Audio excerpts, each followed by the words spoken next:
we're going to have a run of Seminoles here and talk about these guys. And I'm going to start with the wide receiver. This guy is an alien, a basketball player, Keon Coleman. We saw all year long, jumping over people, running in for touchdowns, one-hand grabs over the middle, just a punt returns, kick returns. I mean, just a freak with what he can do. And then you add in the size at 6'3", 2. It's just bonkers to see a guy like this. I think he, is a guy that maybe it takes a little time, and some people get concerned about the 40, a 4.6 40. But what I do want to ask you that I thought was fascinating was at the combine, a slower 40 running the 4.6.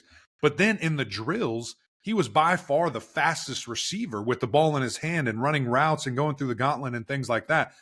Do people look at that and say, whoa, why is this number so much different and such an outlier?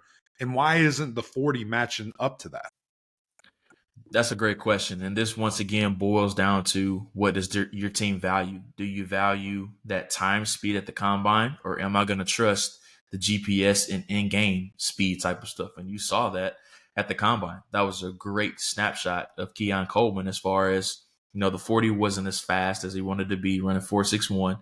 But when they're bringing up the next-gen stats and all these other things, when he's going through the gauntlet drill, he's over 20 miles per hour, which is what we saw in the game with him. Everybody knows that he plays faster than 4.61 on his game tape. It doesn't take a genius to see that at all. He was able to dominate last year, whether it was in the short to intermediate areas and then down the field deep as well. And, I was at the Clemson game. I was at the Louisville game. He's one of those dudes that you see him up close, you're like, man, this dude looks like an NFL receiver. Every bit of 6'3", 225, 230 pounds. He reminds me a lot of Brandon Marshall, just trying to envision what he could be on the next level. But a great example of this is Puka Nacua from last year. Puka ran in the high 4.5s, but once again, he was another player. The gauntlet drill, he was the fastest of anybody. In-game speed, it shows up and it translates.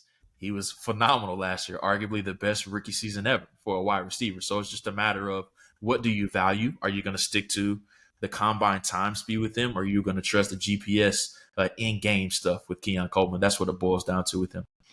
And with Keon, I've seen him maybe the beginning of the second round. I've seen some of that. Do you think Keon Coleman could end up making it into the first round?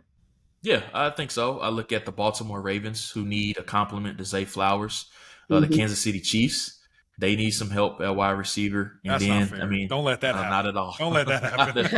That would be a great landing spot. But, the Panthers at the top of the second round with 33 and 39, they have 2 picks inside the top 40. That would be too smart of a pick for the Carolina Panthers. So I don't see him getting it outside of the top 40 at all. Okay.